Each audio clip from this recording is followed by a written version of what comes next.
Créer du contenu, ça prend du temps et surtout, ça prend l'énergie. Et tous les créateurs, ils arrivent à un stade, un jour ou l'autre, où ils se disent non, mais le contenu là, ça me fatigue et j'ai du mal à tenir le rythme. Et systématiquement, la réponse qu'ils vont recevoir, c'est batch ton contenu. Autrement dit, tu mets ton setup une fois et puis tu vas filmer plusieurs vidéos d'un coup. Et sur papier, c'est très efficace. Mais la réalité, c'est que pour la plupart d'entre vous, c'est une très mauvaise stratégie et fort probablement la raison pour laquelle vous stagnez. Dans cette vidéo, je vais vous montrer quoi faire à la place et quoi faire en premier pour performer sans vous épuiser. Parce que ça, c'est une erreur classique que je vois chez ceux qui batchent leur contenu en pensant faire une bonne affaire. La réalité, c'est que tu veux scaler trop tôt. Si jamais tu regardes cette vidéo, c'est fort probablement parce que tu n'as pas encore un système, une stratégie de contenu qui est performante et qui te ramène les leads que tu veux chaque semaine. Le problème, il est là. Tu fais les choses à l'envers. Tu veux faire plus de vidéos, plus de volume sur quelque chose qui ne marche pas encore vraiment. Et faire plus de volume sur un système bancal, ça ne le répare pas, ça l'amplifie. Et c'est même pas le pire. Le pire, c'est qu'en voulant systématiser trop tôt, en vrai, tu perds ce qui fait vraiment ta force au début. C'est-à-dire ton énergie, ta spontanéité, ton intention. Et en vrai, quand je tombe sur un créateur qui planifie son contenu sur 3 mois alors que ça décolle même pas encore, c'est rarement un problème d'organisation. C'est quasiment tout le temps le signal de quelque chose de plus profond. Et souvent, ça veut dire 3 choses. La première, c'est que tu n'aimes pas vraiment créer et donc tu considères le contenu comme une tâche à expédier. Et ça peut être dû parce que tu forces un format, par exemple. Tu t'es convaincu que YouTube, c'était indispensable dans ta stratégie, alors tu vas forcer sur du contenu long, alors même qu'à la base, tu ne prends pas vraiment de plaisir et que tu serais bien meilleur à faire un TikTok, tu vois. Ou ça peut être tout simplement parce que tu te mets une pression énorme. Donc tu scriptes tout, tu fais attention aux moindres détails et ça te vide, ça te prend ton énergie, ça t'enlève ton plaisir. Numéro 2, tu t'es déconnecté de ton projet. Tu as l'impression de tourner en rond, tu te répètes, mais tu dis c'est quoi, moi je m'y tiens quand même, je suis la stratégie. Mais le problème c'est que émotionnellement tu te désengages. Ou numéro 3, tu es au bord de la saturation. Il y a trop de décisions, trop de choses à faire et donc tu batches pour survivre. Mais dans les 3 cas, le problème il est le même, c'est le désalignement. Et le point 2 et le point 3, ils résonnent très fort avec moi. Et c'est pour ça d'ailleurs que je comprends ces créateurs. Parce que je suis aussi passé par là. Quand j'ai lancé ce projet et cette chaîne YouTube, qui est vraiment mon projet de cœur, celui avec lequel je suis vraiment aligné, j'avais toujours à côté mon business d'accompagnement pour recruteurs solo. Et c'est là d'où venait l'argent. Donc je voulais pas le lâcher au début.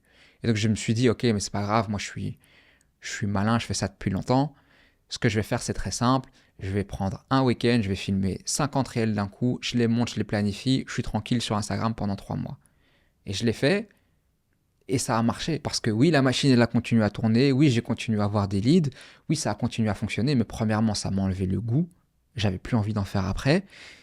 Et deuxièmement, j'ai bien vu que d'un point de vue de l'impact de mes réels, il a commencé à diminuer progressivement, tout simplement parce que si jamais tu perds ta flamme, tu perds ton audience. Le plaisir se communique, l'énergie se communique et surtout au début, c'est ça qui convertit. Et la troisième raison pour laquelle tu dois certainement pas batcher ton contenu trop tôt, c'est tout simplement parce que tu bloques la progression, tu bloques l'apprentissage. Généralement, ce qui se passe, tu écris 3 scripts d'un coup, tu les tournes et ensuite, c'est là avec le recul que tu te dis mince en fait.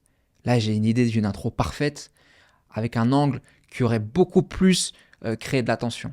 Ou tu regardes tes 3 vidéos et puis tu dis non mais là en fait je remarque un pattern, il y a un problème dans la structure qui tue à chaque fois ma rétention.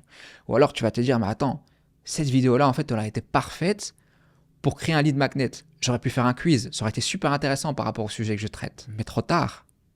Tes 3-4 vidéos elles sont tournées, tes 15 réels ils sont planifiés et donc tu viens de scaler une erreur. Le contenu, c'est pas une tâche, c'est un signal. Et un signal, ça doit rester vivant. Alors oui, tu peux batcher le montage, l'admin, les appels de vente, mais pas la création stratégique. C'est là que ton système se construit. En fait, il y a une règle simple à retenir, c'est que le batching, c'est pas fait pour valider. C'est fait pour optimiser.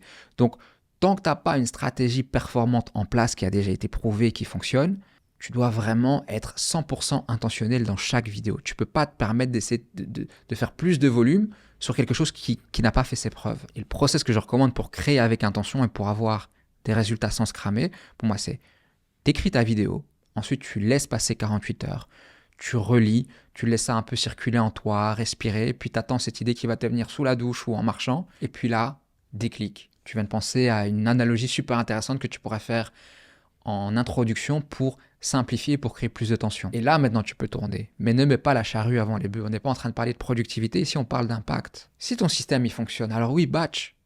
Mais tant que c'est pas le cas, chaque vidéo, elle doit être défendue comme si c'était la seule, sans faire l'erreur inverse de tomber dans du perfectionnisme. Quand je dis la seule, ça veut dire que ça doit être la seule chose dans ta tête au moment où tu crées et au moment où tu tournes. En termes d'énergie, tu peux rien laisser interférer. C'est pas une question d'aller voir les petits détails, de faire attention que tout soit parfait, de surproduire, etc. Pas du tout, loin de là.